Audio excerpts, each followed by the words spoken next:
to 2010, Yeshoda Shokanji International School in organized by the when Bangala Upatsa Naithero, President of the Mahabodhi Society of Sri Lanka and the Chief Priest of the Chatyagiri Vihara Temple in Sanchi. Founder Director, International School of Media and Entertainment Studies, from the conception in August 2000 till its launch in August 2005.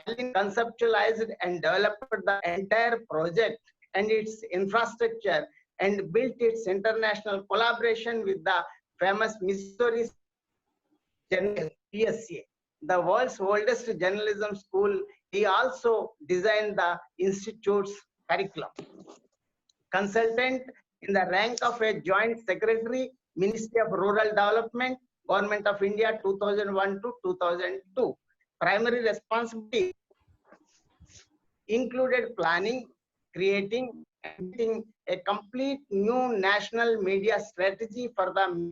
This was to generate awareness in rural areas across the country about these different schemes and programs for combating poverty and enhancing development.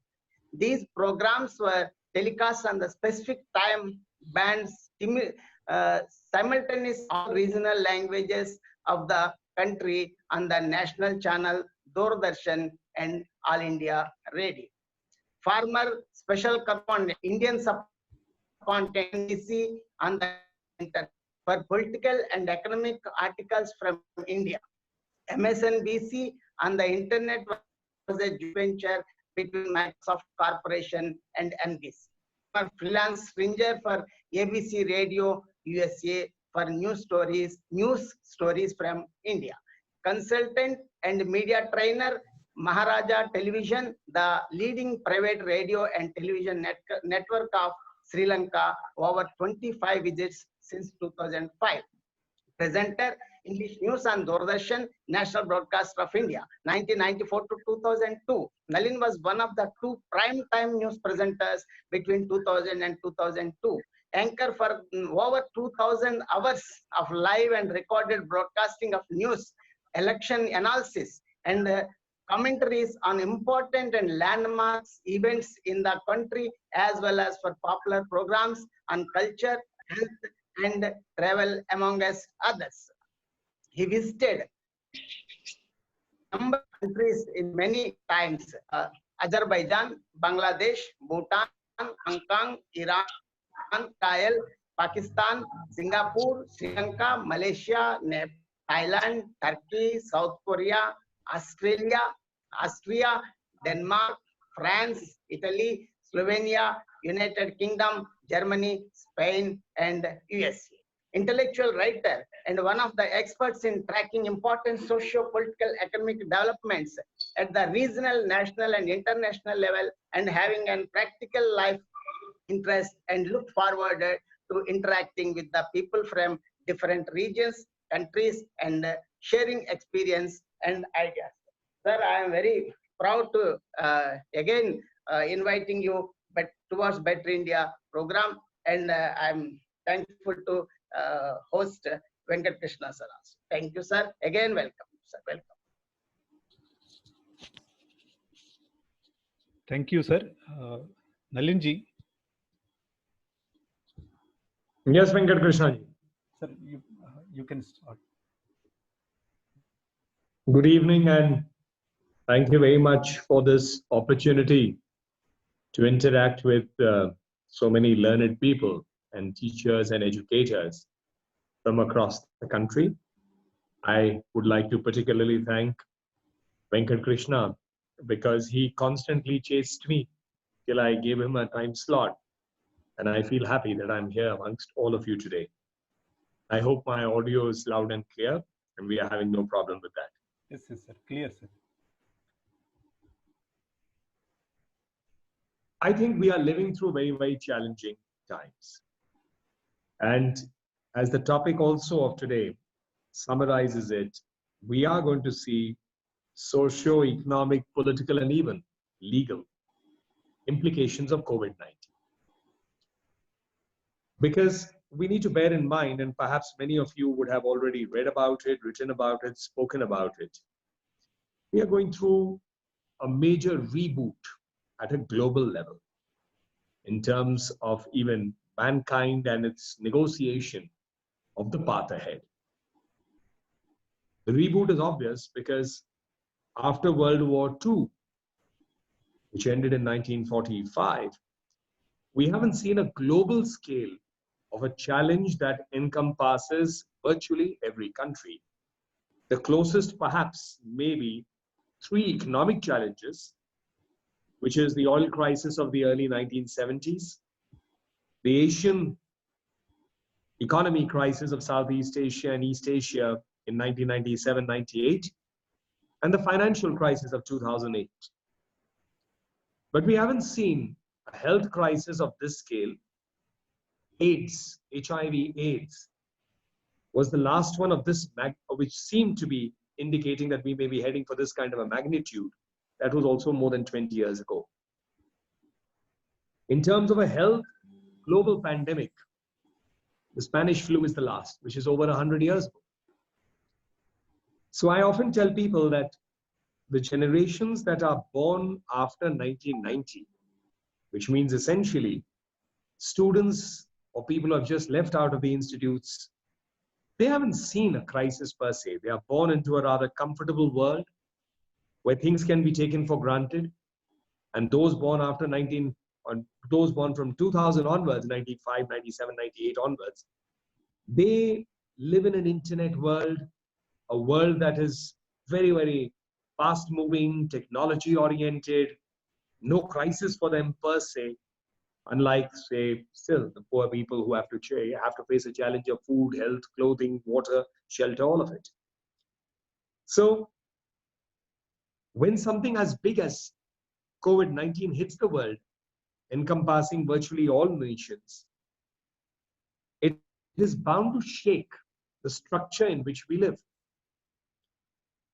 But within that threat lies an opportunity of setting our course for the future ahead. So let's first break down each one of these areas. Geopolitically, the world is in flux. The relationships between countries are being redetermined. A blame game is on. Beyond China, the USA, other countries, this is now spreading to global organizations like the WHO. The entire emergence of the virus is being questioned. The entire growth of the virus is being questioned. And certainly, at a global level, this will play out in many ways. At a social level, we are living in times of fear. At a time and age when we are living, or we were part of a system that was broadly democratic globally, people were free, people could communicate. Today, people are unsure, they are fearful because this virus can spread so fast, it's highly contagious. Thankfully, the death rate is rather limited in terms of sheer numbers. But we are living in times of uncertainty and fear. And that relates to the next issue. Economically, we are seeing an extremely challenging time for the world. The Indian economy is no exception. Now imagine, the other day someone was giving me a figure that in 1929, when we had the Great Depression, the global economy, according to that gentleman, what he told me, was $1 trillion. That was the size of the global economy. Today, the global economy is about $40 trillion. It's grown about 40 times. 1 quarter has been completely wiped out of the financial year across the globe. Every country has suffered a lockdown for 2 to 3 months. And therefore, 1 quarter of economic activity has come to a halt. 1 quarter means 25%. So if out of $40 trillion, $10 trillion comes under challenge or is wiped out, that is equal to 10 times the size of what it was in the Great Depression. So I mean, the scale of the economic impact is huge, unprecedented, almost a tsunami. The economic crisis and challenges contributes to fear, and that has an impact on how society negotiates itself, how people negotiate themselves. Some of you as professors may have had interest and would know that one of the talks globally is the mental health challenges that several generations and people would need to deal with, because fear and uncertainty would feed into already the confined spaces within which people are living. Human beings are outgoing, human beings like to have a change. So therefore, depression, anxiety, stress, all of these are going to be real challenges for a vast number of people, a very large number of people. So socio-economic, politically, we are seeing flux. Linked to that, finally, as a lawyer, I think, will be a whole new series of legal issues in terms of contracts, in terms of non-adherence to economic transactions, in terms of implications of at a lower level, which is landlord, tenant, master, servant, in terms of employer, employee, in terms of suppliers in the supply chain, to the manufacturers, to the retailers, to the wholesalers. So a whole range of legal challenges will come for a set of people. So as I said in the beginning, it's a time of flux. But it's certainly not a time to put our, if I would say, hathiyar dalne wala, give up. No. Because personally, I think in every challenge lies the opportunity for innovation and for new thinking. And that is evident. Let me give you the example. And people ask me very often, what did the government achieve with a lockdown? Multiple lockdowns, and now that we are opening up, why the need of a lockdown? So the first thing which I say is that the lockdown was necessary, critical, because we didn't know what we were dealing with. We had no way to predict this, and we had no way to deal with it. We certainly couldn't have had preparation for something of this scale. And within a month of the lockdown, India had, across the states, 150,000 plus beds dedicated to COVID-19.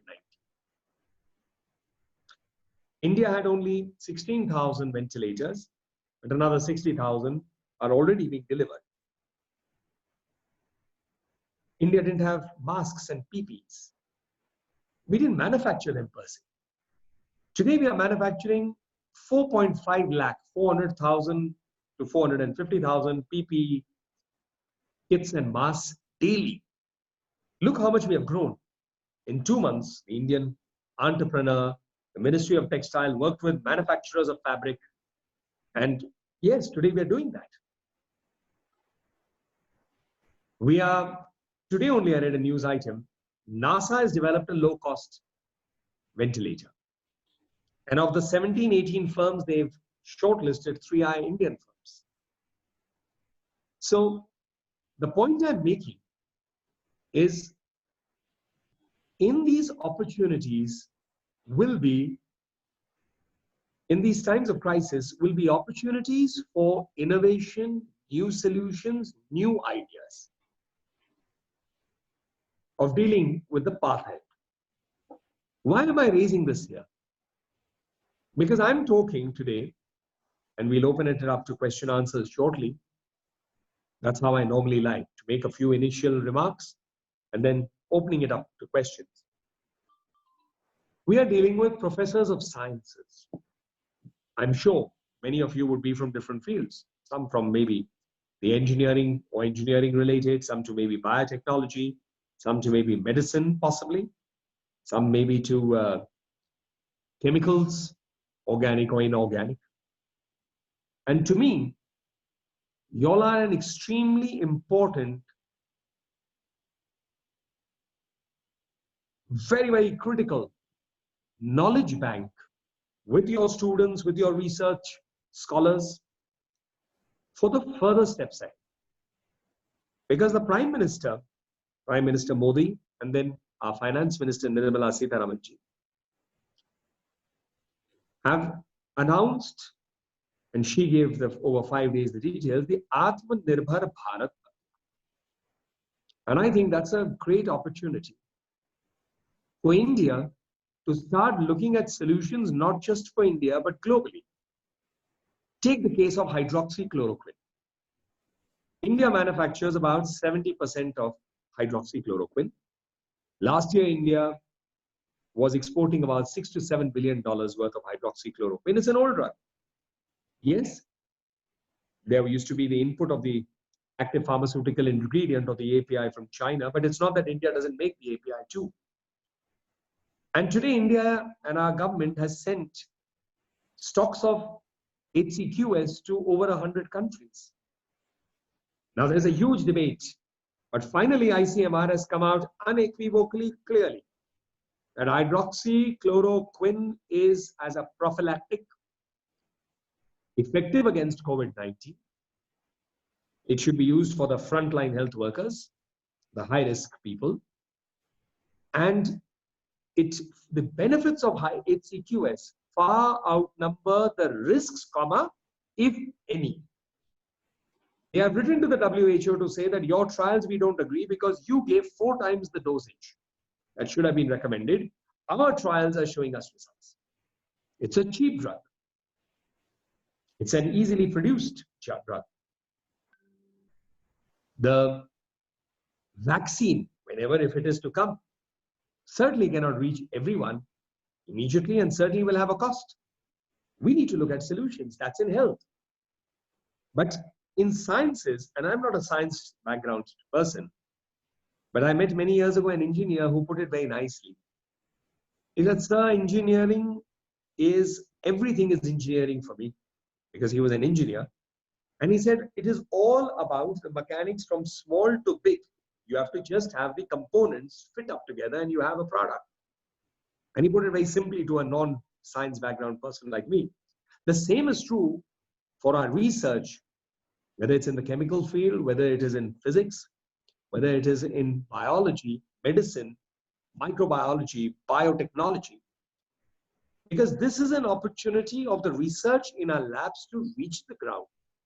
While we find solutions for India, we also hold now the promise of offering solutions globally. Take yoga. We today have an International Yoga Day. The whole exploration on Ayurveda is building up. Every day on WhatsApp, people are more connected now. Videos come about small solutions, how people are working out in their own areas. Or people whom, generally you don't say they are poor people, but they find their solutions. So this is a time where I feel an audience like yours becomes very critical. Because whatever are solutions for problems, every problem has a solution, sometimes multiple solutions. They will come from the labs and they need to be translated. And today is an opportunity where industry, those who adopt solutions, are looking for solutions in terms of cost, effectivity, and new products that will work in today's market, today's need. So it's a great time for what was experimented in labs or ideas that were in labs to translate them into reality as we are grappling with a challenge and finding solutions for the path. So those are my initial thoughts. I don't want to speak too long on this because I feel the questions will open up the discussion further. Thank you. Thank you, sir. You have enlightened us on different aspects. Now I request Professor Gopal Reddy ji. He is a member of UGC. Gopal Reddy ji, you please unmute. Sir, everyone please conclude in a minute or two. Any queries or any opinions, suggestions? Since we have a many parts. Krishna ji. Yes, sir. You please go ahead. Nalin ji. Namaskar, Nalin ji. Okay. I am happy to hear you. I met you several times, sir. Really, your introductory speech filled with a confidence, definitely fill with a confidence among all the faculty members to proceed. most of the faculty members are here, how to proceed, how to start the next academic year, all the worries are there with them. And you have really provided answers to it, and how to convert the challenges into opportunities by making the various products into it. Sir, I have another meeting. I am leaving. Thank you very much for giving me an opportunity of introduction also. Welcome, Nalini. Thank you. Thank you, sir. Now I request Professor Kattimani ji. Namaste. He's a former Vice Chancellor of IGNTU. Yes, thank you. Now I am audible. Yes, yes, sir. Please go ahead. Thank you, Nalini साहब. Thank you very much. आपने बहुत सुंदर बातें कही regarding innovation, new thinking, new solutions and new ideas. Yes, the Corona situation has prompted us to think all these innovative things. Usually, I am a professor of Hindi. Usually, we think the innovations will be done by scientists, not from writers, not from students of literature. But now, COVID-19 and Modi ji has inspired us to think further. Likewise, now I am sitting in Bangalore, I am working on rural migration. Around 25,000 people of 8 districts of Karnataka, rural part of Hyderabad, Karnataka, it is called, earlier it was in the regime of Nizam Hyderabad. They shifted from Bangalore to their respective places. I am one among them. I am from Koppal district. Now we means a team of people working on these migrated people from Bangalore to respective natives should not come again to Bangalore. What should we do? Thanks to Government of Karnataka, they are very positive towards new thinking. We are deliberating, we are talking, even Hyderabad, Karnataka, Abhiruddhi Mandali, we are in touch with them. So these socio-economic problems, I'm not talking these people, migrated people from only downtrodden communities, maybe a higher side, but other communities also there. I mean, poverty is in all communities. But now they are thinking, not me, they are thinking, we must do, they are, their thinking is new thinking that we must do something. We must do something in our own village. What we can think, what can they do? For example, their little skill obtained at Bangalore or in a Delhi or in any city can be utilized, marketed properly at their own place. This is how COVID-19 has inspired us, thanks to the financial support of Government of India.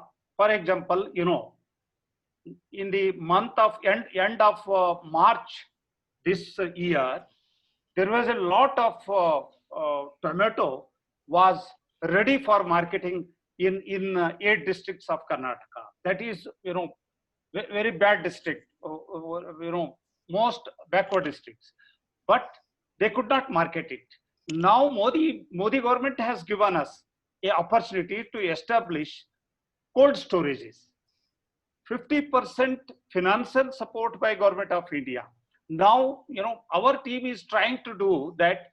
Every taluka of 8 districts should have cold storage, at least one district. This innovation has come because of COVID-19 and the great support of Government of India. Thank you very much. Thank you. Kattimani ji, thank you for those. Please bear in mind, and this is my suggestion to everybody. Yes. Earlier, what used to happen, when the times are normal and busy, people don't have time to introspect and they don't face a challenge. Yes. They are hesitant to listen to ideas also. Yes. No one wants change. But if you are living in a time change has to be adopted, people by force are looking for ideas. Yes. Yes. That is why I said today is an opportunity for people who work in the labs, who understand that these are possible solutions. Because now the industry and small entrepreneurs are looking for solutions. आइए Kuch hai that we can help us. How do we come out of this crisis? Now, second, the beauty of India's community. We help each other. Let me give the example of Chennai floods. In Chennai, when the floods came, the first thing that went was electricity. First, when the thunder came, rains came, your set-top boxes stopped working. So there was no information. Everybody has now no cable TV. People mostly have direct to home. Then electricity went. Then internet went because phone chargers couldn't be charged. Phones couldn't be charged. So communication broke down. With that, credit cards couldn't work. ATMs couldn't work. So what helped people? Old landlines, hard cash, 3,000 whatever. Neighbors. Whoever had good neighbors could have a problem. So technology has its benefits. Technology is a great use. But we cannot only be dependent on technology because we always have to have backups. And in a country with so many social economic challenges, those backups are there. Now, the other day I saw a video of somebody, he was the son of a kumhar, potter. He's now out of mud, a fridge which doesn't work on electricity. It's old, ancient traditional thinking. How can mud keep things cool? So my request would also be that while people are open for solutions, look at what solutions can work in the Indian context. Low cost, useful. Yes, the best technology comes at a higher cost. But are there interventions that can be taken to a larger audience? Solutions. In the old days, our ancient way of constructing houses helped us survive the heat. Today, the modern buildings and the modern bricks keep the house. And then air conditioning and all. So I'm also recommending that please look at solutions that can have mass application, and people are looking for solutions today. So it's an opportunity for thinkers to take it further to industry or people who are looking for it. And like you said, people want to see how can our villages become better. So this is a great opportunity. Yes, sir. Thank you, sir. Now I request Professor Meena Hariharan. He's head of the department in HCU. Namaste, Nalinji. Am I audible, Venkat Krishna? Yes, yes, madam. Please go ahead. Yes. I'm very happy that you did emphasize upon the need for mental health and the mental health being the casualty. And I'm also happy about your mentioning about the way we are coping. I would like to tell you, just share one of the studies that we have done during this COVID-19 situation, where there are evidences and the outcome of this study suggests that Indian society is emerging resilient from this COVID-19 situation.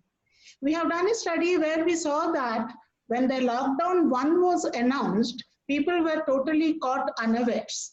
And there was high level of anxiety, fear of unknown, ambiguity, uncertainty. All these negative aspects did impact people, and people did have negative affect dominating them. However, gradually what happened was the coping mechanism took place, and people, Indian society,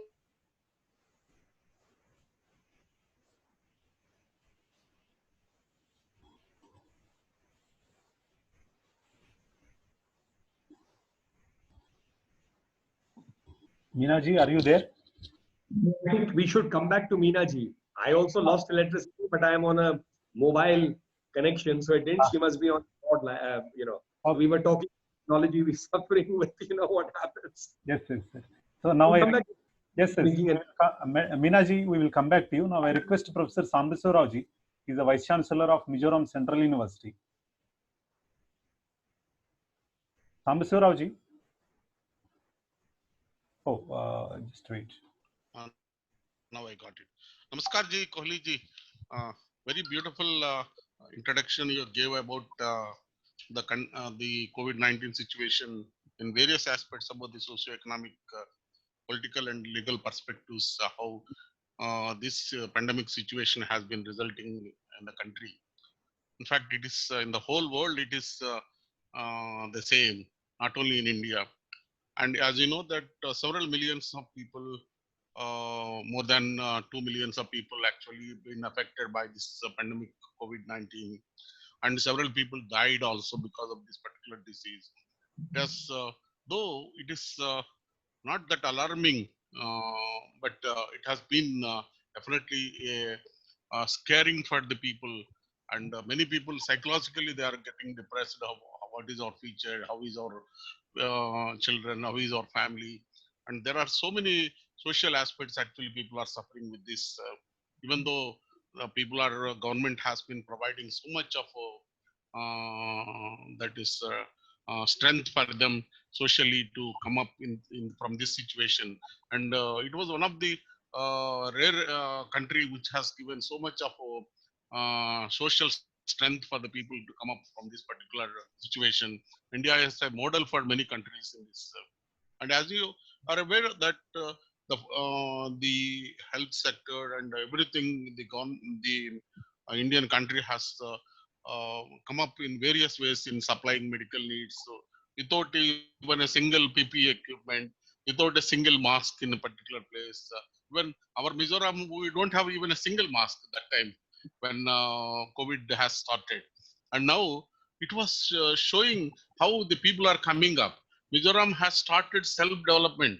They started stitching masks. They started developing PPE equipment in Mizoram state itself, and they are trying to get all the self measures, because if you get anybody, people gets into panic situation. The medical facilities are very meager, so they are taking a lot of. Mizoram is a model state in the whole country. How they are getting up in the preventing this particular situation, and we are planning to have a one important webinar also, how Mizoram is a model state for the whole country, how they combat the situation of COVID-19. And it is very the socio-economic conditions actually hasten the recovery also very well in India. No, many people talking about there is a downfall of production, there is a downfall of economic crisis in India, but our honorable Prime Minister has told that India is going to be leader very soon in the next 2-3 years. Its GDP is going to be increased to 7.5%, and many countries, many investors are going to come to India. If you listen to his speech in the second or third speech, he has mentioned very rightly, there is nothing to be worried in India. We are going to be the leaders of the world, and this is what actually he has given a great strength for our people in the country. And many people actually they understood. If they understood what is the strength of India is the confidence to control it. That is the major strength of India. And it was we are almost looking for returning to the pre-pandemic environment. Almost people are now getting into the normalcy, and though there are still cases are there, we are thinking about the coming back to the pre-pandemic situation. And even if you think about other countries, people, if you take the example of America, actually the Americans has got a different feeling. They have a feeling that coronavirus will change the world permanently. This is what actually I was reading in some places. Americans has got. So how? What is that actually? Americans, they say that they are comparing even the coronavirus crisis calls to be mind of September 9th of 2008. They are actually bringing that kind of scare to whole America. And even that they reshaped the society in several ways after the September 9th, and they are also worried whether we can able to go back to our system like that what we did in September 9th incident of 2008. Can we go back? Many Americans are actually having this that particular situation, and but India has no that kind of feeling. But actually, Americans citizens actually they are having this kind of situation in America. But when you are talking about the political situation, how it is going to be controlled, the American political situation is also, the political parties are also in a different environment. And I'm not supposed to talk about that kind of things here, but actually they are telling in different ways, and they are not able to control internally, and they are talking something differently. This kind of situation, many are there. I don't want to talk about them. And the political situation is also getting disrupted in many countries because of this particular situation. Government's efficiency is also coming into that. And exception to that, Indian government is showing a tremendous command over the control of the COVID-19 in our country, and it is going to be a model for the whole world. And the political situation is also stabilized in our country because of this particular situation. Everybody is now sorry, favoring our Honorable Modi ji for his excellent steps, measures he have taken, and also the financial measures and the improvement of small scale industries, large scale industries, and contribution or even relaxation of the various economic rules, and even the during this recession period, financial relaxations, what they have given, everything has taken a very big limelight. And when you are talking about situation of legal aspects, and there are many legal aspects, and the people are working from the home, and people are now able to write everything and projects everything and doing everything from the home. The security aspects of the various issues also coming into the picture, and these are going to be a big legal aspects, and also how we are going to the various things, even the various sectors also we are going to do everything from the home, and these are all going to be into big consideration. But we have to go with some kind of belief on those aspects, and we need to think about how to build up this one. And we hope that every state will definitely come out and they will be strengthened with the Honorable Prime Minister's support, and we will be definitely going ahead towards many countries in controlling this, and we'll come back to the normal situation very soon. And already 60 to 70% of the states are going back to the normalcy of post-pandemic situation, and we are going to have a big comeback very soon. I hope that. Thank you very much for your excellent address and guidance. Thank you very much, sir. I have just two quick comments to make. Yes, sir. Our strengths in India is that people generally have to deal with so many challenges on a day-to-day basis. Yes, sir. Basic Indian mind is about finding solutions. People laugh at what they say, jugaad. Jugaad technology, to me, is innovation at the find the solution that works for me now. And second, I'll give an example is, I was talking to the vice president of SAP Yes. 2 years ago. They established their biggest research lab in India. And Klaus Norman, he's a German, he told me that he like our lab, because whenever in the world we have a problem, people approach the problem in a linear way. Oh my God, how do we deal with this? Yes. He says, whenever we sit in a meeting and say this is a problem, within 5 minutes the Indians are saying, oh, can we do it like this? Maybe we should do this. Oh, I think that is something we should try. So they are looking for solutions. Yes, sir. The second point I just wanted to say, Professor Saab, I have a very special connection with Mizoram. Yes, sir. My father was governor of Mizoram from 2001 to 2006. Oh, very good, sir. I was also in charge of Mizoram as for the elections in the year 2012. Yes, sir. So we've been talking at the party with various people, and I know the party has been telling all states in the Northeast, because I'm in charge of Yes. currently. I've also been in charge of Manipur, Arunachal, Nagaland, and Mizoram. Yes, sir. Please start getting ladies to start stitching masks, because we should develop at local. So I'm aware of what's happening in Mizoram. Thank you very much. Thank you, sir. Next, if Professor Meena Hariharan has returned, maybe we can return to her, or we can go to another gentleman. Sir, one point, sir, I wanted to tell you, we have one department, we work program on textile technology, and our students started stitching masks in university. Sir. Well done. Yes. Sir, Meena ji has not come back yet. Now I request Professor Nehar Ranjan Mishra ji, is Associate Dean at NIT Rourkela. Please conclude in a minute, 1 or 2 minutes. Good evening, sir. It was nice to interact with you, and really great information we got. Sir, one thing I want to raise. Sir, you see, my concern is now, few states have started reducing the testing. Is it not the simple way of doing the politics over testing, so that we can manipulate the data and claim that we are well managing? Because I have seen the Odisha and Gujarat for the last 3-4 days, when even they have reached the testing of 5,000, but yesterday I found it has reached 3,000. Even Gujarat has reached 2,500. So when South Korea has well managed because of testing, and India was doing very well, and under the leadership of Prime Minister Narendra Modi, everybody listened him, because we are thanks that we have a Prime Minister whom everybody at least listen and everybody follow. So, but how to overcome from this situation? Because if we reduce this testing. Thank you, Professor Saab. It's a good question. I must point to someone. He said, "Look, this testing in any case has a 67% success rate. That means 1/3 of them will go wrong in any case. Let's go back.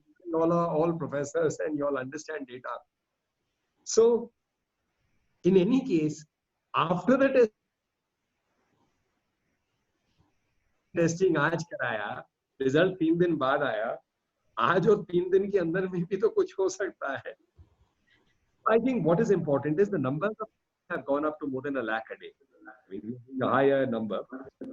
The data that's coming out, there are 3 important data that are critical. Number 1, in India, something to do with our genetics, something to do whatever, I don't know. The requirement for ventilator cases is very, it's 0.33%. That means only 3 in 1,000 are requiring ventilation. So the ventilator shortage didn't hit us because for some reason, thankfully, the recovery rate is very high and the death rate is very low. So even while, yes, we should increase testing, end of the day, the testing is at a cost. And it is at a cost to even private people. So I favor personally the route where testing should be done in what we see as a risk profile. What is the point of blind testing? Can you, and second, when you give the example of South Korea, the population of 4 of our top cities is a sizable part of South Korea's population. We are 130 crore. It's a lot. Now, आप कितना test करोगे? 130. There is a formula. You don't need to test everybody. Suppose you test 130 crore people. देश को तो छोड़िए, कोई testing company will be able to set up an office in every country of the world. Citizens, and if the government does it, you and I will pay through our tax. But somebody is going to pay for it. Na mufta hoga nahi. So therefore, there is a formula, and ICMR is a very respected organization. I know that some foreigners also said that they are watching ICMR. It's very systematically working at it. So let's go by with the formula that's there. Right. Thank you, sir. Sir, another thing is, so now as most of the migrants has back to the village, so it is high time to grow the agriculture. But at the same time, the urban construction industry and other industry is going to be affected very much. So how to overcome from that? Because that is the major challenge in front of us. The supply chain system in India is very poor. We have places where a farmer grows a potato, he can't sell his product, he throws it on the highway. These are still news stories over the last years. Under Prime Minister, the government is trying to look at agriculture very seriously. That's why rural credit has increased. That's why support to farmers is increasing. MSP is only one way, sending money into their account. The total number of money that is into farmers' accounts is 70,000 crores to 9.5 crore farmers. Now, one of the professors earlier, so I think that now it's also an opportunity.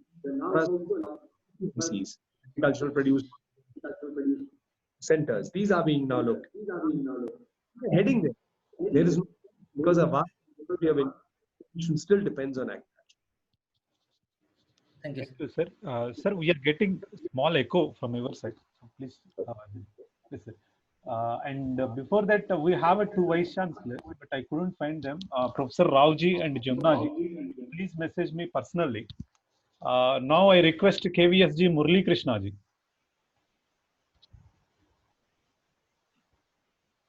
Sir, please conclude in your tweet. We have many members to speak. He's a dean at JNTU Kakinada. Yes, sir, please go ahead, sir. Dean, greetings to you all, sir. And this 5th, we are going to celebrate World Environment Day. And you're also talking about technology in harmony with nature. That is why I just posted my comment also here that as technology owes ecology and apology. And so with reference to technologies, we should focus more on the green technologies, which is today in all 3,500 engineering colleges, this is offered as an elective, but this is an order of the day. Green means fresh. Green concrete means fresh concrete. So green technologies means latest technologies. Latest technologies are nothing but the energy efficient technologies, environment friendly technologies, environmentally friendly, economically viable, ethical, that is socially acceptable and sustainable technologies. So on these aspects, we have to focus more, sir. So Supreme Court has made the subject of environment study compulsory in all branches of engineering and science in India. But with maybe a different curriculum, this can be introduced in all the other subjects also, so that the industry in harmony with nature that will develop, and technology and nature both will go hand in hand. Thank you very much, sir. Professor Murali Krishna, thank you for that very, very nice comment. What you are saying is very relevant, critical, important. No doubt. I think there is also a recognition that Mother Earth and our Indian system has always been one of conservation, not exploitation. We look at nature and we are an extension of that nature in our traditional thinking. But the modern concept of development with the industrialization age has been based on exploitation of resources. Gandhiji summed it up in one sentence: there's enough for everyone's need, but not for everyone's greed. Yes, I agree. But my little request to you, sir, is whatever you have worked, and you may have solutions that are green solutions, please go eat, because when we say Atmanirbhar is local to global, the starting step is what you have in your hand. Talk to the local chambers of commerce, talk to the local industry chambers, talk to the local industrialist, local manufacturer, and say, sir, this is a solution that we have that may work for you. This is the first time that you will find out of 10, if earlier, in out of 10 said that we don't have the time now. Today, 2 or 3 out of 10 will say, yes, please tell me, maybe there is a solution that's of use to. So you must also reach out, sir. Thank you. Thank you, sir. Now, Professor Meena has come back. Meena ji, please conclude. Yeah, sorry, that was a technology failure. I had to go off the screen. And I think India should gear up to the situation. And when we are talking about technology transfer, we need to be a little more prepared for this. Yes, I was talking to you about our study that we conducted, and very fortunately and very happily, there are indicators that Indian society is going to emerge resilient out of this COVID situation. What we found was, when we took the societal response by taking into consideration the social media communication in different phases of lockdown and COVID, we found that initially there was a lot of negative effect with which people coped. And we received number of calls, I mean thousands of calls, where people were scared and they were caught with some unknown fear of the unknown, and lot of cases of insomnia, anxiety, panic attacks, depression, and aggravation of the pre-morbid condition of mental health problems. But simultaneously, what we saw was there was tremendous amount of use of humor in coping technique. So humor was one of the best coping technique, where people were, very humorous with the situation, and they were talking about the disadvantaged situation, turning it into their advantage.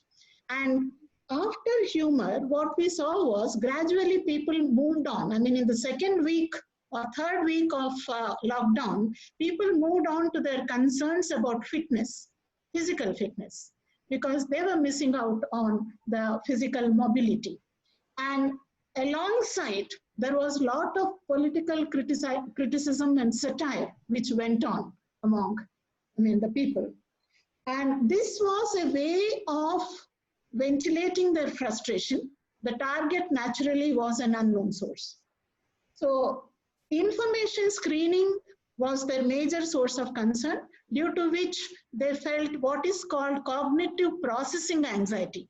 So there was information overflow. They did not know how to screen the information.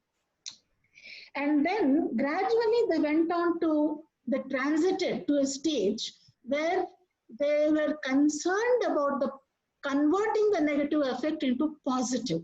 So they were talking about spirituality, patriotism. Messages full of spirituality and patriotism came in the next phase. And that invoked a lot of positivity in people. Alongside, we had Modi ji coming and uniting people through clapping hands and lighting diyas and all, where it brought in some sort of sense of affiliation and a sort of nationalism which was invoked in people. And last, in this phase, what we are seeing is, just before we concluded third phase of lockdown, we saw that people were concentrating more on creativity and innovation. And this is where we saw that the transition is going to be towards resilience. We are not going to be bogged down by something called coronavirus and go back in our development. But as a society, we are going to look forward and go forward. But in order to take advantage of this situation, I think there is a lot of need for services from psychologists. There are 58 branches of psychology. Unfortunately, in India, we are only recognizing one branch by naming it as mental health professionals, that is clinical branch. Clinical psychologists are useful only when there is mental illness. But there are other branches of psychology like health psychology, developmental psychology, school psychology, organizational psychology, and a number of them. We are useful at times when people are still normal, and in order to optimize the positivity in people. So there is a need for, there is no dearth of psychologists in the country as being projected, but the only thing is we have to utilize the services of psychologists from different branches. Thank you very much, sir. Professor Meena, may I just know a little bit more about you? Are you a psychologist? Where are you? In which university? I'm a little interested in this. I'm working as a professor in University of Hyderabad, and I'm also president of Association of Health Psychologists. And University of Hyderabad is the only university which is offering a postgraduate course in health psychology particularly.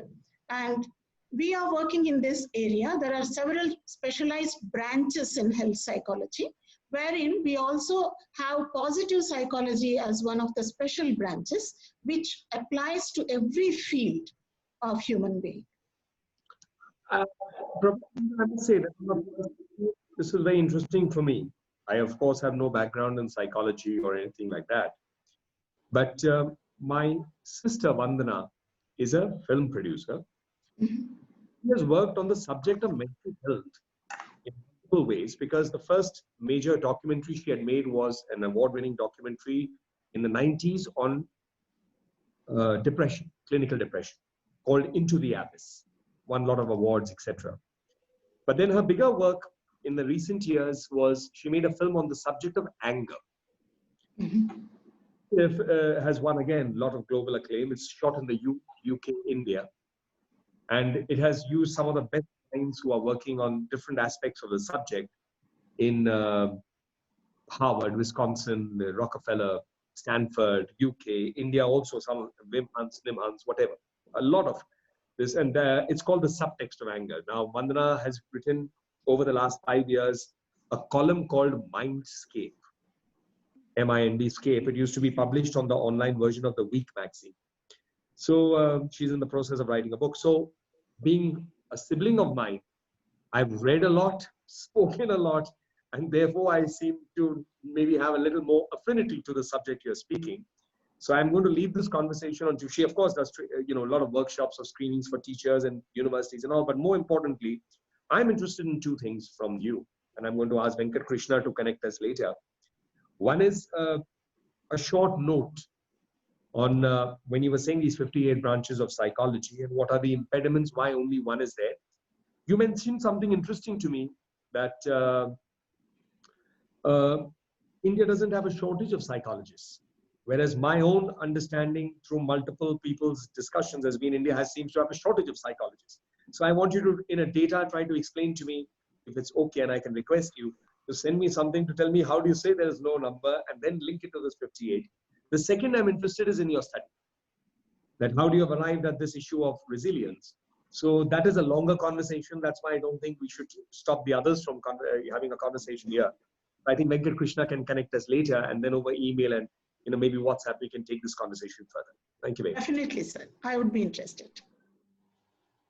Thank you, sir. Now I request Ravi Prakash Tiwari. He is a senior professor at MNIT Allahabad, Prayagraj. Tiwari, you please unmute yourself. Please conclude in a minute, sir. Yes, yes, Venkat, what you are saying? Please conclude in a minute. I'm sorry. We are running short of time. Many are there. Namaskar, sir. Namaskar, sir. नमस्कार sir. नमस्ते नमस्ते तिवारी जी, बोलिए।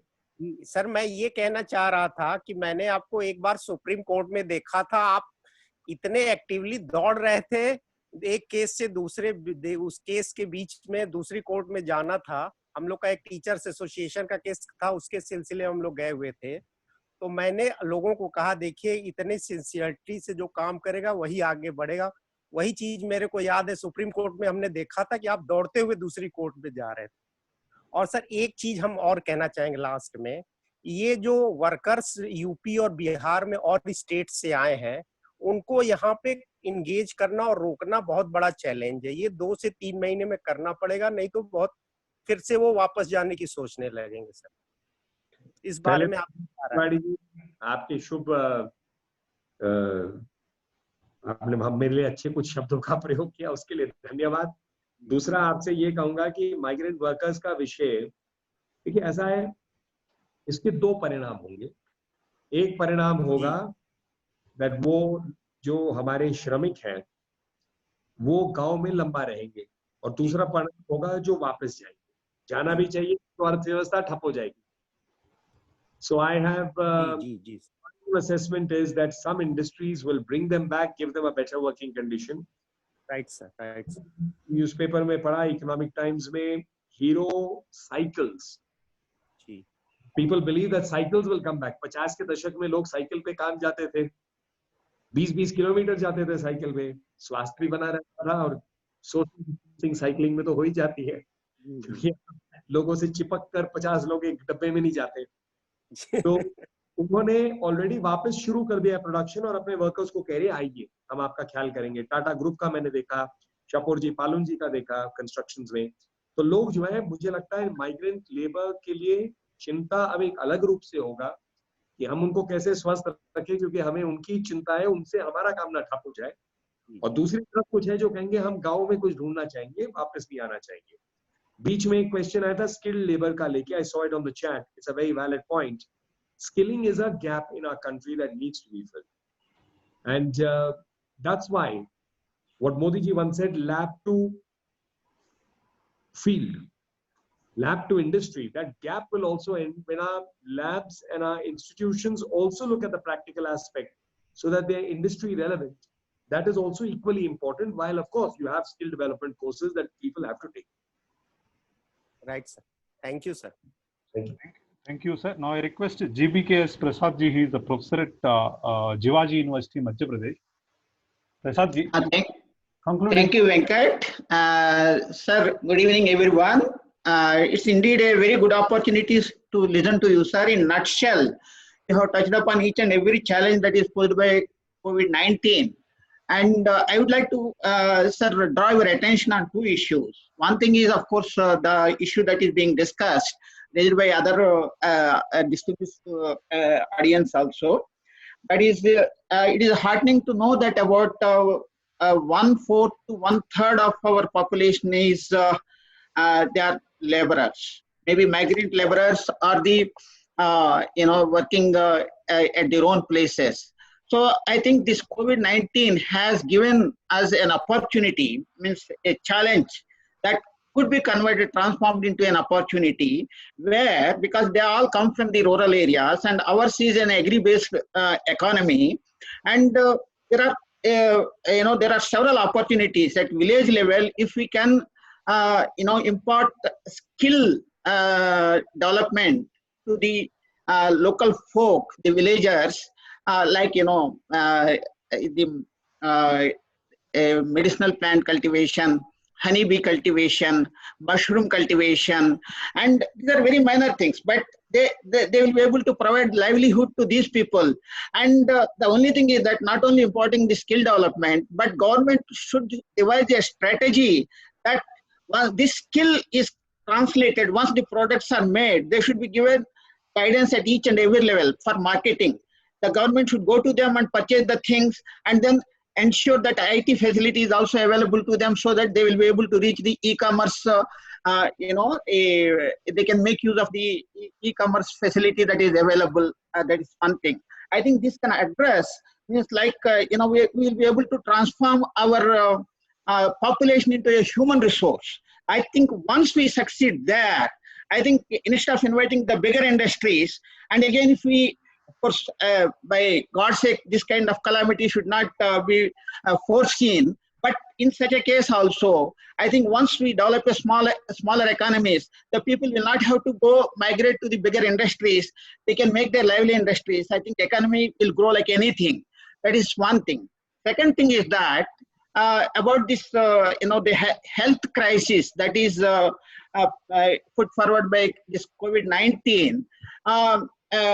As of now, there is no therapy. There is no vaccine development. The virus is undergoing continuous mutations also. We are not sure whether the vaccine which is going to come up will work actively, efficiently or not. Because I am a biomedical scientist, I have a better, deeper insights into the pathogenesis of this virus also. The most important thing is that if we can, as you mentioned also, fortunately the incidence, the infection rate is very low. The reason being that we Indians, because maybe perhaps we don't live in very hygienic condition, majority of the population, and we have exposure to majority of the environmental pathogens, and we have developed immunity, natural immunity. That is how, although we are exposed, infected, but the virus could not fail to establish in our body.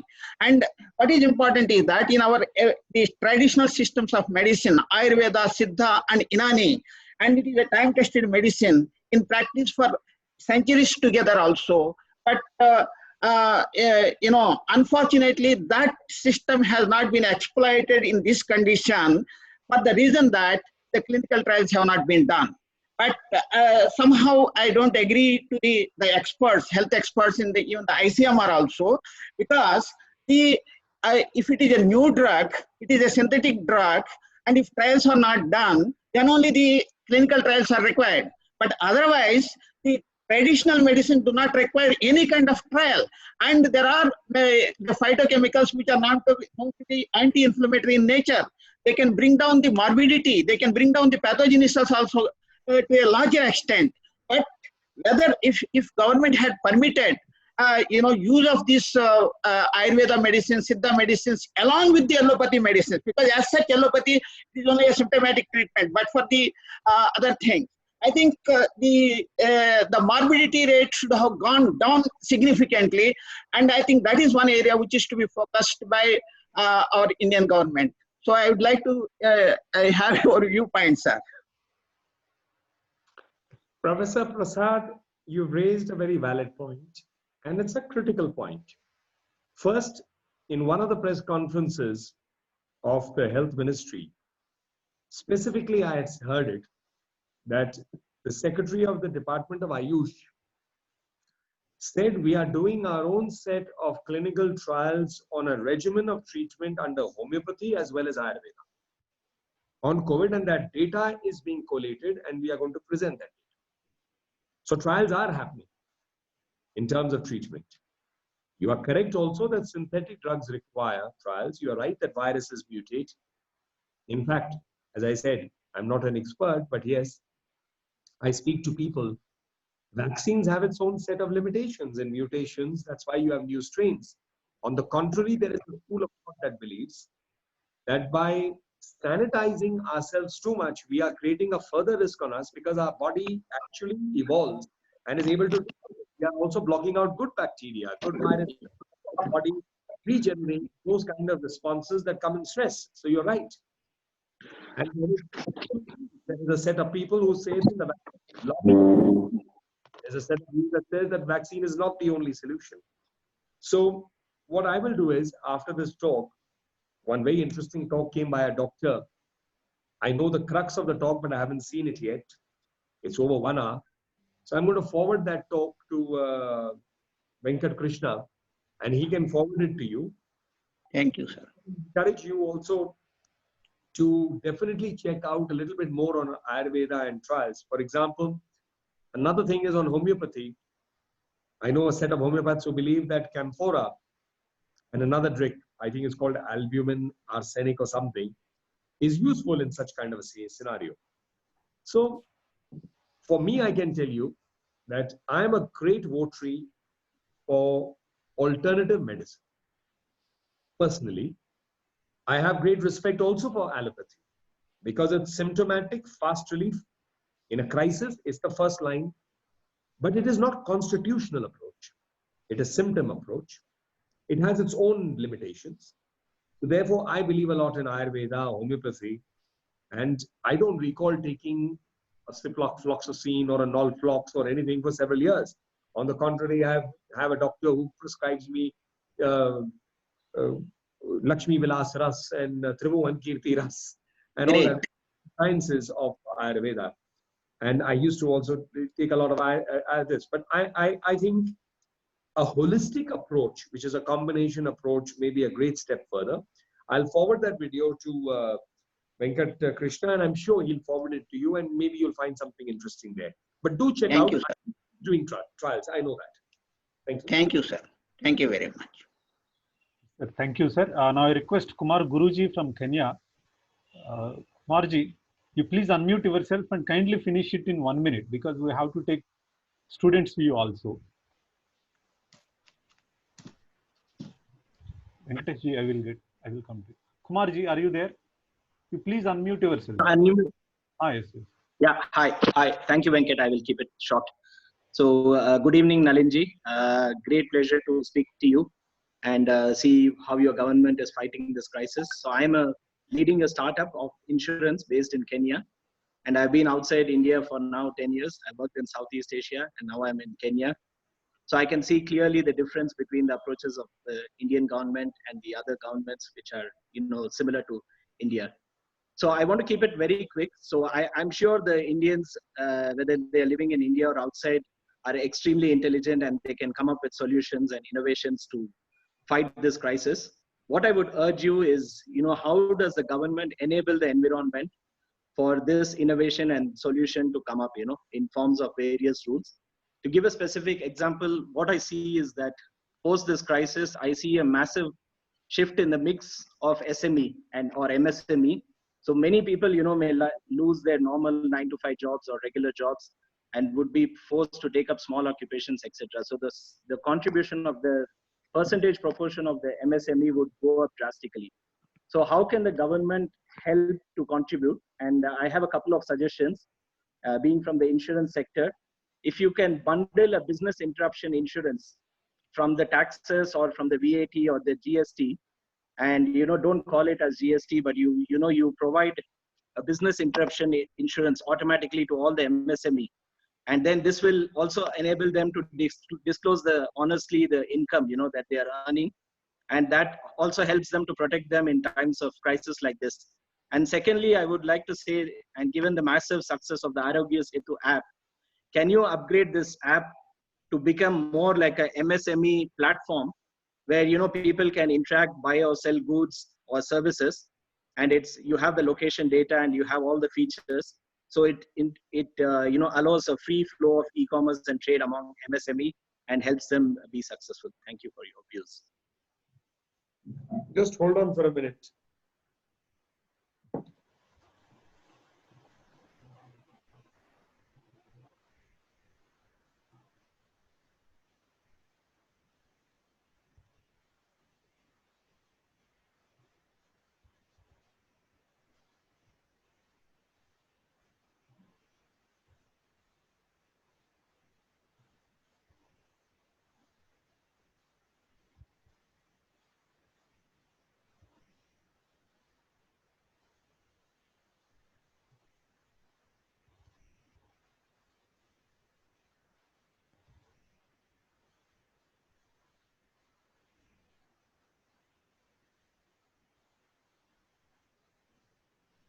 Thank you for those comments. I was just making a note. I can't speak on Arogya Setu because whether it can be an MSME platform or not.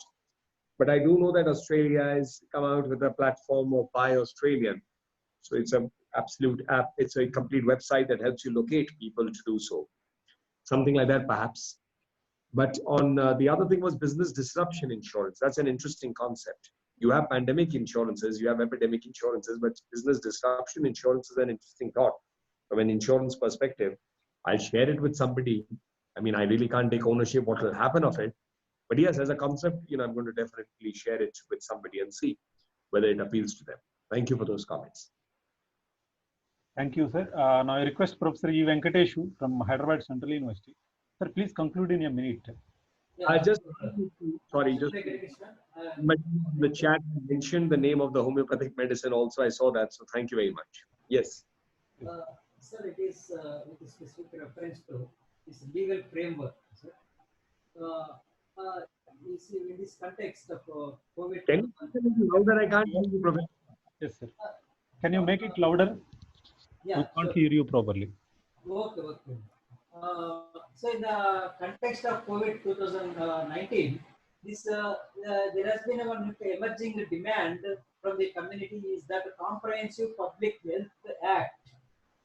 Because we have the only two acts in this context. One is 1897 epidemic disease. This act 1897 that was prepared during the colonial period and more than 120 years back it was drafted. And it is less than 1.5 pages and most of the definitions that are defined. Even in fact, it is not providing any proper definition of what is meant by dangerous health.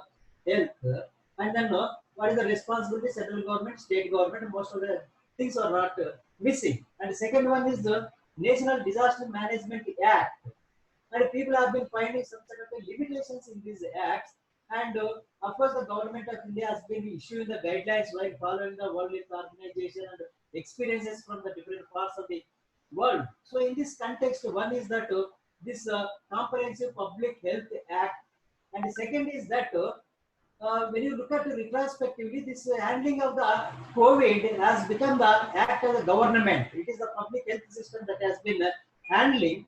But when you look at from the grassroots level point of perspective, the public health institutions, whether the subsectors, the primary health centers, community health centers, they are in some sort of a very weak, defunct situation and weakest position. So on this, these two aspects, would you like to throw some light, sir? I think that's a fair point.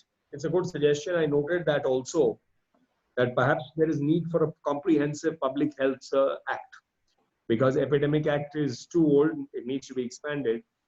And National Disaster Management Act per se doesn't deal with health. So I think when you said that, it's a good suggestion. I made a note of it. I will share it with someone. Thank you very much. Thank you, sir. Now I heard the Professor S.K. Rao, is the Vice Chancellor of Agricultural University, is there with another name. Sir, you please unmute, sir. I can't unmute you with a Moto GS 5S. Hello. Hi, yes, sir. Can you hear me? Hi, yes, sir. We can hear. Nalini ji, that you have given a very good information regarding this effect of this COVID-19 and change of economies, losing the economy, global economy, as well as in our country also. For me, the special package provided by the Government of India, Honorable Prime Minister and the Finance Minister, is a backstopping for the retrieval of the economies. Definitely, our country will going to recover this economies through the various sectors, developmental activities, and with the innovations. And I think it will take some time, but definitely we can retrieve. As far as agriculture sector is concerned, we had a very strong food security systems in our country that cannot be comparable with any other country in the world. And due to small economies, even the agriculture sector economies also will grow in future due to the recent decisions taken by the central and state governments by empowering the small and marginal farmers. A lot of policy changes made during the period of this COVID-19 because due to certain these things crisis, they're bound to take a certain decisions in terms of the marketing and opening up and crop planning and other things. And many more things have been happening during this period that facilitated the empowerment of the farmers, especially small and marginal farmers in this country, those who are contributing to the 85% of the food security. And the third important point is that hand-holding of this migrated laborers is very important. We had an analysis to the Krishi Vijnana Kendras or state agricultural universities across the country. And most of the laborers, highly skilled laborers, they don't want to stay at home. they want to go back today or tomorrow, day after tomorrow. But rest of the laborers which are not uneducated and they don't have the skills to do the technical job, that they are really interested to stay in their own villages, provided we can facilitate them to provide a work in agriculture and allied sectors by developing a little bit of skills and providing them opportunities to do their work. So that we have to take care of this, the four-course laborers, how we can able to handhold them and mitigate them to have a better facilities in the areas so that we can minimize the migration from their villages to the other states. Thank you very much, sir, for nice ideas that you have given to us. Thank you very much. Yes, thank you very much, sir, for those comments. And these are definitely some of the areas that people have to apply their minds on. Governments, intellectuals, research institutions, all.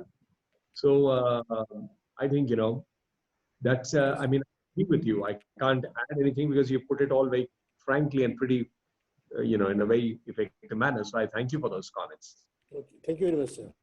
Thank you. Thank you, sir. Now I request Dr. Manish Kumar from IIT Bombay. Manish ji, please conclude in a minute. Dr. Manish, just wait. You please unmute yourself. नमस्कार नली sir, मेरा आज कोई suggestion तो नहीं है, मेरा एक प्रश्न है आपसे कि अभी जो फिलहाल, चूंकि मैं हिमाचल से बिलोंग करता हूँ, तो यहाँ की इकोनॉमी मोस्टली टूरिज्म पर डिपेंड करती है। क्योंकि पोस्ट कोविड के बाद तो सबसे ज्यादा तो इफेक्ट होगा एरिया वो टूरिज्म ही होगा। तो मेरा आपसे प्रश्न है कि क्या गवर्नमेंट ऑफ इंडिया का कोई इनिशिएटिव है जिससे ये टूरिज्म सेक्टर को रिवाइव किया जा सके, या कोई ऐसा इनोवेटिव प्लान है जिससे कि ये सेक्टर भी रिवाइव किया जा सके? क्योंकि आत्मनिर्भर बनने के लिए ये भी एक बहुत बड़ा फैक्टर है, क्योंकि इंडिया में बहुत सारी अच्छी चीजें हैं जहाँ पे टूरिस्ट बहुत आते हैं। तो इस रिगार्डिंग आपका कोई पॉइंट हो या गवर्नमेंट ऑफ इंडिया का कोई इनिशिएटिव हो तो बताना चाहेंगे तो बहुत धन्यवाद होगा। मनीष जी धन्यवाद। कहाँ से हैं हिमाचल में? सर मैं मंडी जिला का रहने वाला हूँ, मंडी डिस्ट्रिक्ट। हाँ धन्यवाद। पहली बात तो मैं आपसे ये शेयर करूं कि मैं आपसे जब बात कर रहा हूँ मैं हिमाचल में बैठ के आपसे बात कर रहा हूँ। सर अभी कहाँ पे? अभी हिमाचल में हमारे पिताजी और हमारे यहाँ घर है कसौली के पास। तो हाँ कसौली, मैं सर वहाँ पे पढ़ा हूँ। हाँ मेरे पिताजी ने कहा कि थोड़ा चले पहाड़ों में, मुझे लग रहा है वहां रहना ठीक होगा। तो हम लोग यहाँ पे आए, उसके बाद पहला जनता कर्फ्यू हो गया, फिर लॉकडाउन हो गया। तो अब मुझे I must tell you it's very interesting. I came with 4 shirts and 2 pants. I thought I'll go back in a week to Delhi. My parents will stay for a longer time. So I finally only got myself 2 more pants and 3-4 shirts more about maybe 10-15 days ago. So that's good, sir.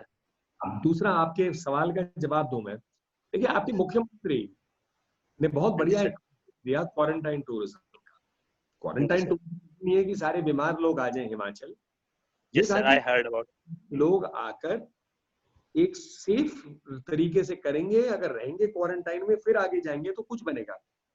लेकिन फिर कांग्रेस और बाकी पार्टियों ने इस पे विवाद कर दिया, तो लोग उस कॉन्सेप्ट को समझ नहीं पाए मुझे लगता है। लेकिन आइडिया उनका ठीक था। Himachal is a tourism centric state and it's a very forward thinking thing.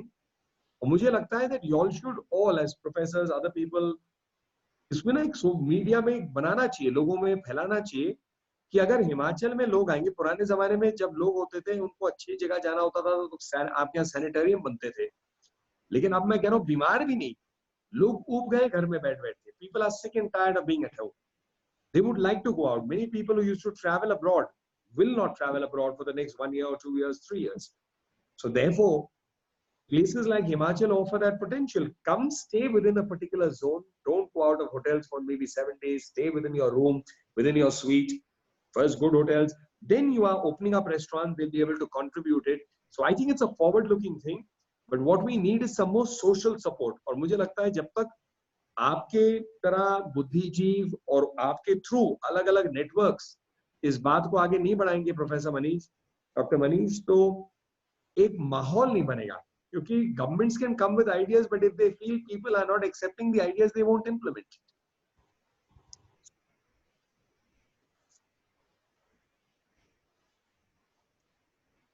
Yes, sir. Sir, now I request. Sir, are you there?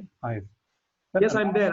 Dr. Manish, because I agree with him, and of course, I'm in beautiful Himachal, so it's very, very good.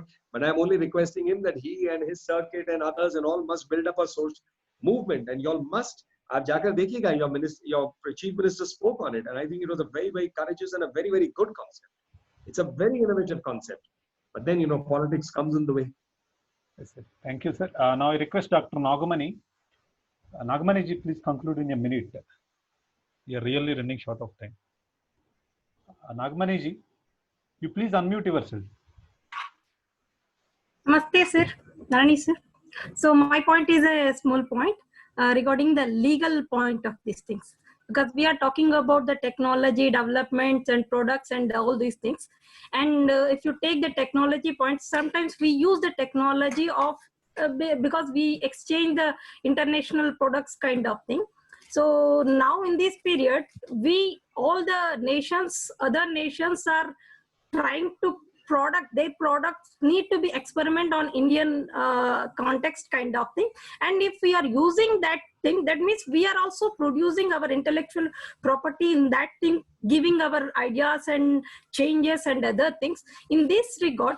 So is it this time, is it not our government role that we can change some of the legal aspects of rights and properties, so that sir, we are following old most of the some 2018 and old versions of this thing.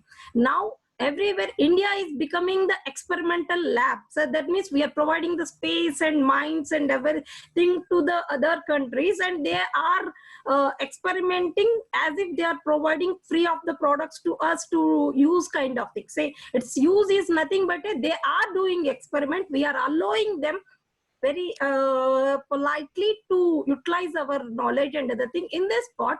So if we follow only their rules, somewhere we are losing our integrity and our national intellectual property kind of thing. Is it this right time? I hope that this is the right time. We need to look into the legal aspects and rights when we are using the tools or technologies and products kind of thing. That's my opinion. Are you also from a legal background, or what is your work? Sir, I'm from engineering background, but I was the associative coordinator for one of the distance education, legal, IPR and intellectual property rights kind of thing. That's the thing. So if you can just, I will suggest if you can, I've understood, but if you can give me 2-3 specific examples and send a note through Venkat Krishna. Yeah, I'll send through the Venkat Krishna. Example, that this is what has been done, this is what we are doing, and this is the kind of protection that we don't have under the existing laws. So what is the protection you're seeking? Just a short, but it should be one page. Definitely, sir. Thank you very much, sir. Thank you very much. And Venkat Krishna, I will request if we can maybe wrap up in the next 10 minutes or so, because yes, sir. Yes, sir. Come up. Last 1 or 2 questions. Now I request Vinay Kumar Chaturvedi. Please conclude in 30 seconds. Please understand the situation. You please unmute Vinay Kumar. Namaskaram to all. Nalini sir, thank you for such an guiding lecture. I have an analysis that we have seen that PM Modi has been promoting that law to land policy, but we are not seeing lobby to land policy in implementation. As so why the implementation of different programs are not being done in a very specific manner. I have a question, because this topic is also including legal and political aspects. I was going through today a news headline that PM Modi Care Fund will be not under RTI. I didn't understand too much well, but what about the transparency, or it will be under the internal audit or not? This is my first question. And the second question is, seeing the backlash of NRC, CA, all the things, these things, are these going to impact after COVID period, and how will be the politics streams after COVID period, sir? Thank you, Venkat Bhaiya, for this opportunity. Thank you. Thank you. Sir, we will take another question, and in concluding remarks, you can give answer to him so that we can cover the time. Now I request Santosh Shastri Kara. Santosh Kumar. You please unmute, Santosh. Yes. Is it audible? 30 seconds, please. Sure, sure. Is it audible? Yes. Yeah. Namaskar, Kohli. So thank you very much for giving a very deep insight into the different technologies. Just I would like to say two things. One, my master's from IIT BHU, and I was initiated my start off on artificial intelligence. That is first thing. Second thing, what I would like to say is I was been working with ancient technology and method. From ancient technologies, I was been working. I'm very good with that state. For COVID-19, as you mentioned, we have different approach. Everyone has been looking with allopathy, Ayurvedic, and all those things. But it should be think from different dimension. Which what I was doing is impact of sound. What we have different sastra called mantra sastra or different sastras are there. In that impact of sound on virus is supposed to study. That's the thing what I was been doing. So for this, we have good number of research papers from prestigious universities from all over the globe. As of now, what I put a proposal to ICMR is we must study the impact of sound on virus. That's the thing what I was doing as of now. So what I would like to say is we in Sanskrit, because nowadays everyone has left Sanskrit and every technocrat is good with technology and these things, but no one is looking into Sanskrit text. Sanskrit is a language in that many scientific texts have been written. That should be taken sort and that should be taken into account or to the prestigious institute or to make some sort of research. Then it will be very useful. As one Professor Nagamani has mentioned, we want some guidelines or to make product ourselves like that. In these ancient texts also required the thing or to be done. So this is the thing I would like to put proposal for you. Thank you very much. Thank you, Ji. Now I request Nalin Kohli ji to give concluding remarks. First, to answer this, I'll start in the reverse order. I mean, I'm an expert on this, but on Sanskrit and all. Certainly, I don't know the language, but someone once told me many years ago that mantra is the science of sound energy. Yes, right. So therefore, from that perspective, what you're saying is a very, very valid thing. I may also tell you that in studies happening outside India. Countries, Germany, the USA are working on these kind of things. In India, we can't. I think at least under the present government, there has been some attempt that we need to do more introspection into what we have, rather than look at everything from coming from out. So I'm very hopeful in terms of where we are heading in this direction. But you're right, and I think that is certainly these are the kind of new subjects to look at. And these are areas to work on. So my good wishes really to you. It's very interesting to hear that. Thank you. Yes, thank you very much, sir. Thank you. The two questions that came up, what will happen after COVID to NRC or CA? मेरे दोस्त पहले COVID से तो निपट ले. What will happen after COVID is when we have dealt with COVID, I think according to me, we need to move towards a situation where we are out of it and we achieve normalcy. Personally, I don't think we are coming to normalcy in the old way that we know. For that, I don't know how much time it will take. But we are now in a new normal. So in a new normal, how things will play out, make a prediction. I think currently for the next 3 months, the entire focus, or at least 6 months, is going to be in how to come back standing on our feet. That's a global concern. India is on the same page. So I'm not sure about that. The second question you had was about PM CARES Fund. Yes, I read that article also in the news report that it's not under RTI. That could also be because of the fact that it's a new fund. But anything, remember, fundamentally, any money that goes into the government and which finally is going to the public has to be in some way under some mechanism of audit. This is not a private fund. It's not going to an individual.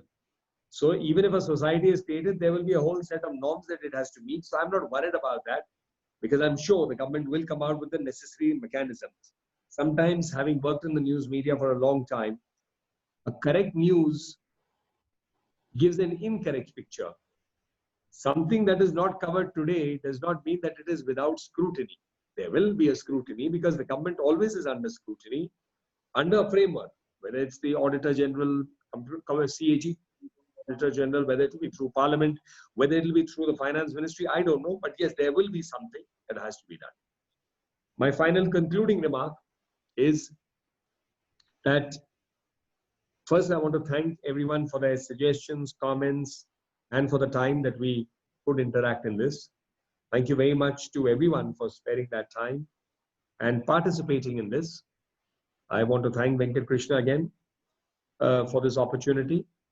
I agree with some of the comments that have come that we will be more resilient. We are looking at solutions.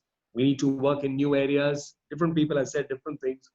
We need to see about, say, tourism, as Manish said. I mean, so my entire point is this. If each one of us works well in our area and tries to reach out to people around us, a lot of work will get done. क्या है कि अक्सर हम लोग ना श्री कृष्ण के इंतजार में बैठे होते हैं कि कलयुग है, श्री कृष्ण आएंगे. वो अपनी जगह है, लेकिन हम भी तो अपने छोटे से काम में श्री कृष्ण बन सकते हैं ना. We can be agents of change in our little worlds that we are in. And sometimes something small becomes something very big. But till we don't begin that work, nothing will happen. An idea has value when it comes out of an idea, reaches the lab, and from the lab reaches the ground. So today we are in that change period and period of flux. But if there is flux, there is an opportunity for re-creating and new emergence. And I'm going to just leave you with that positive note that all of you are from the intellectual band. And therefore, if you are able to build a relationship, use the word partnership, because partnership is about a transaction. Relationship is much bigger. Relationship is about not just a financial aspect. It's about care, concern, compassion. And if you take your ideas to industry or people in different segments, I think Indians, if they band together in small groups, many solutions will come. And one good thing about India is if there is a good idea that is successful, of course, I will recommend as a lawyer, please patent it. Please immediately file the patent or the trademark or whatever, so that you have your intellectual property protection. But India copies a good idea very fast. So just on a lighter note, and I'll end with that, a few years ago, not a few years ago, a few decades ago, one story had started in India ki Ganesh ji doodh pi rahe. So the whole country went to Ganesh temples and did this. But that was, of course, a religious aspect.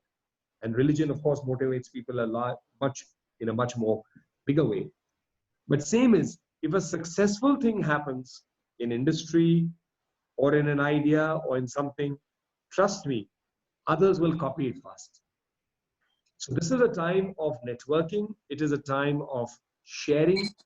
It's a time of collaborating, working together, finding new solutions and innovating. And I'm confident that we will have a bright future. Thank you very much. Namaste to everybody who joined. Good luck. Thank you, sir. Thank you, sir. Namaskar. Thank you, sir. Now, it seems Professor Gopal Reddy wanted to say something, but I will connect you personally with Nalin Kohli ji, sir. Now, I request Jagadish Patnaik ji to give vote of thanks. Gopal Reddy ji, don't mind. No problem. Yes, yes, yes. No problem. Otherwise, if Nalin ji allows, then you can. Okay, one quick question. Gopal ji, why don't you say what you wish to briefly? Hi. Sir, regarding that homeo medicine, sir. Hello. Hi, sir. Yes, yes. Please go ahead. Regarding homeo medicine, my brother is a homeopathy professor, and we are advising here arsenic alb 200 for everyone, 3 doses, once in a week. That is sufficient. 2 times or 3 times sufficient, sir. In Sangha fold, many RSS doctors, many doctors in homeopathy field belong to Sangha. So we advise them. Always the homeopathy doctors are advising this particular medicine, sir. We are using it. Thank you for giving me an opportunity. Thank you, sir. Thank you, sir. Now I request Jagadish Kumar Patnaik, he's the head of the department and from Orissa. Please give a vote of thanks, sir. Yeah, thank you. First of all, let me start with an invocation. Purnamadaha Purnamidang Purnat Purnamudicite Purnasya Purnameva Vashishyate. Honorable Speaker, National Spokesperson of BJP, Nalini Kohli ji, respected vice chancellors, respected directors of IITs and ITs, respected professors, dear friends. It is indeed a privilege for me to propose a formal vote of thanks. I feel doubly privileged for the simple reason that Nalini Kohli had a link with Mizoram. Actually, Venkat Krishna ji introduced me, but he missed Mizoram University. I work in Mizoram University. And Nalini ji had visited 2000 in the year 2005 when his father was the governor, which he has already told, to Mizoram University and addressed to the teachers and the students of Mizoram University on media. I remember still his wonderful speech that he did. He came with his mother also. That was a very pleasant meeting with him. I had interacted with him personally. So it was indeed a double privilege for me to propose a vote of thanks. Sir, actually, your presentation and your thought process, all your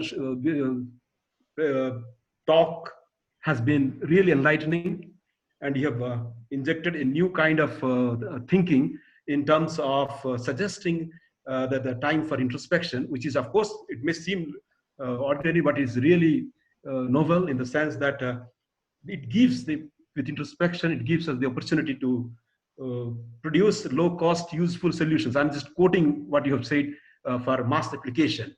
So that kind of thing, catch phrases actually are required at the present moment to enlighten us, to at the same time to stimulate us into such kind of low-cost, useful solutions, not only in terms of pharmaceutical drugs or anything, in terms of socio-psychological and economic domains.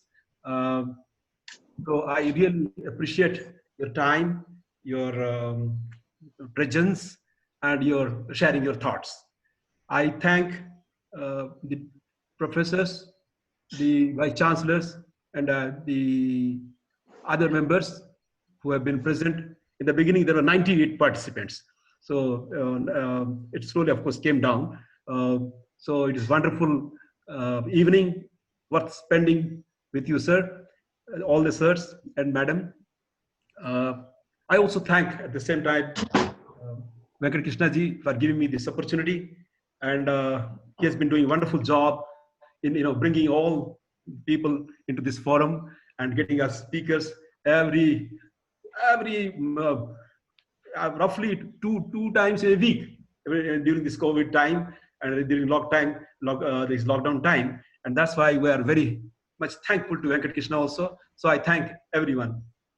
Thank you all. Thank you very much. Thank you, Professor Saab, for those kind words. And my God, that was a long time ago. Yeah. Thank you very much. Namaste and good evening to everybody. Good wishes. Thank you, sir. Thank you very much.